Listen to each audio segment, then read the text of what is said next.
And good afternoon. Happy April 18th to you. This is Hope Roski with business, arts, events, and more cool stuff. Today I have with me Ken Neufeld, who is with London Properties. Welcome to the show, Ken. Thank you so much.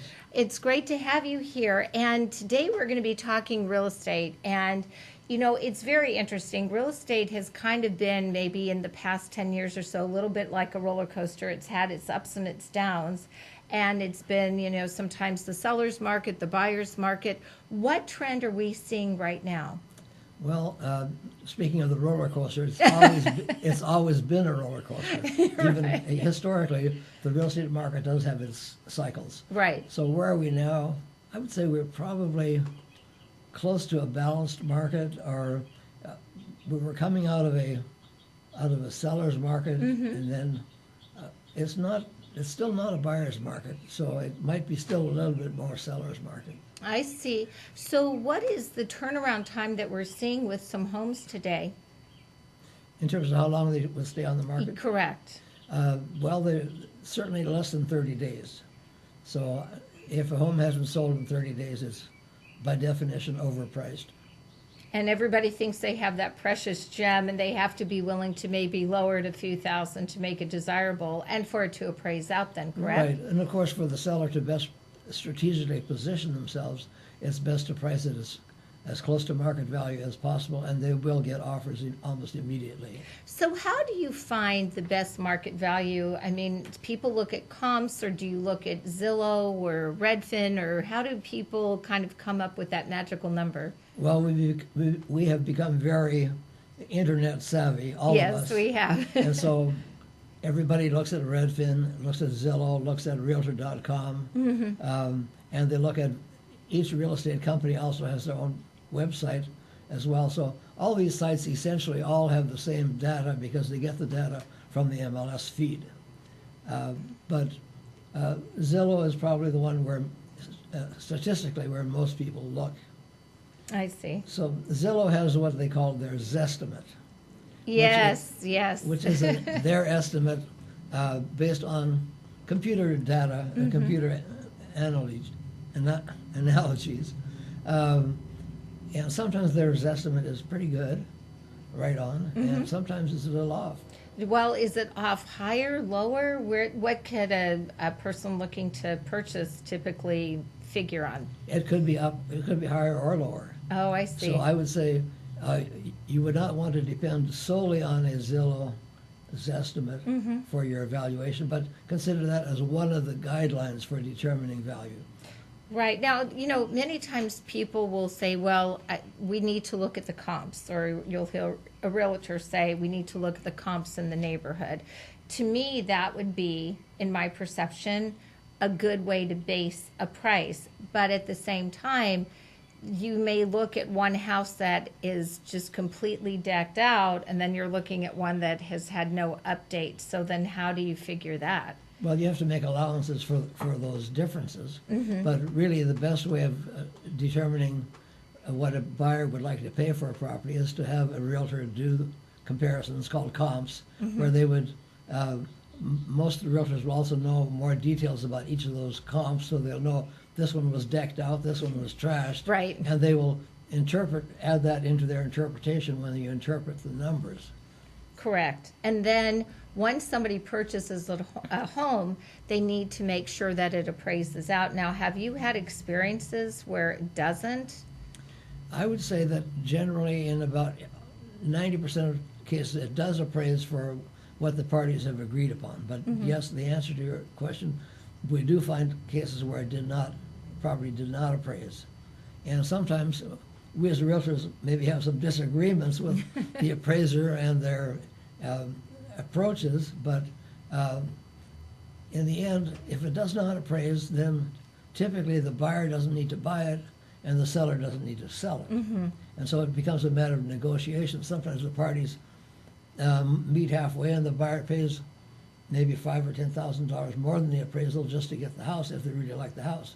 If they don't like the house, well, then they're going to say, well, we're sticking with the appraisal, and if the seller says no, well, fine, they move on to something else. Sure. And so there's so many different ways people go about buying a home. Every once in a while, you get one of those cash buyers. They always say cash is king. But for people who are just starting out, there are all sorts of loans. What type of loans can people be looking for if they're not buying cash? Well, there's actually a couple of loans that are zero down payment. That's fabulous. Now, And- do they have to pay what they call the point, the PMI? Well, there's always, that's another That's another thing. another issue. But let's talk about what do they need to get into something. Sure. So the veteran, for example, can get the VA loan. And the VA loan is 100% financing, and but there are some other side things. There are some points, or there's a fee that's attached to the loan and added into the loan, so the veteran actually pays that over the life of the loan. I see. But at least they get in with zero down. And what about maybe a newly married couple? What could they expect? Well, if one of them is not a veteran, it's just one needs to be a veteran, for example. But if neither of them are veterans, they could get an FHA loan. It's about 3.5% down. They could get a conventional loan with 3% down. There's another loan product with zero interest. I mean, not zero interest, zero down payment, which is the USDA loan. This is for properties in the country. So in unincorporated areas of Fresno County, we could, like Squaw Valley, for example, Wonder Valley, we could get somebody in with a USDA loan with zero down. That's fabulous. Well, it seems like there's so many options, but let's take a look at what's out on the market. You have a home right now that's under contract, you said, with 4 offers, correct? We hope to be under contract in the next 24 hours. Oh, in the next 24 hours. Okay. So let's take a look at this home, and maybe you could tell us a little bit about it so people know what to expect when they're taking a look out there in the market today. Yes, the home that we're talking about is near Fresno Street and Dakota Street. Okay, so that's more central Fresno. Yes, and it's actually a home that was built in 1956, and the same family has lived in it ever since. Wow. And our members of that family have lived in there since then. And it's 1,330 square feet, 3 bedrooms, 2 baths, 2-car garage, breezeway, and it's very well kept. The hardwood floors were recently refinished. So it's a beautiful home. I can see in the pictures they look like they're brand new. Well, they are like new. They were done about 2 years ago. So it's a really nice home, and the seller did a great job of presenting it as well. So sometimes we do staging. Well, I didn't need to do that. This seller was a great stager. Oh, that's great. So, well, that helps. I mean, because people want to visualize what they have as well, and if you have a great deal of clutter, it's hard for people to visualize. So as we look at these pictures here, especially the yard pictures, those were great. Very nice backyard. So the price on this was $315,000.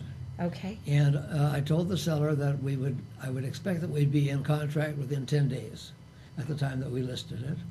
And it actually went on the market last Thursday afternoon, which is, 6 days ago? 5 days ago. And by Sunday night, we had 4 offers. That's fabulous. And we had lots of people look at and the offers were over the asking price. And so sometimes when you talked about the appraisal, for example, sometimes there's some fear that this home probably might not appraise for more than $315,000. Interesting. But when buyers want to pay more than that because they love the home so much, they say, well, we'll pay X amount of dollars over the appraised value and we'll still buy it. And do they have to sign some sort of addendum to? Well, it's part of the contract. I see. And of course, they have to have yes. the extra cash to do it. Exactly. So we had also talked a little bit before we came on air about property taxes, which I think are important because depending on where you buy, depends on the amount of property tax you're going to pay. And that's important for buyers to know as well. Can you just educate the viewers a little bit about that? Generally, under Proposition 13, property taxes in California are 1% of the fair market value. Okay. Fair market value is generally determined by the assessor to be the price you paid for the property. In addition to that, there are some additional bonds or assessments which the voters might have voted on, and so that gets added to that 1%. So just a quick rule of thumb, generally speaking, if you're buying a $315,000 house, for example, Right. your property taxes per year are going to be about $3,150.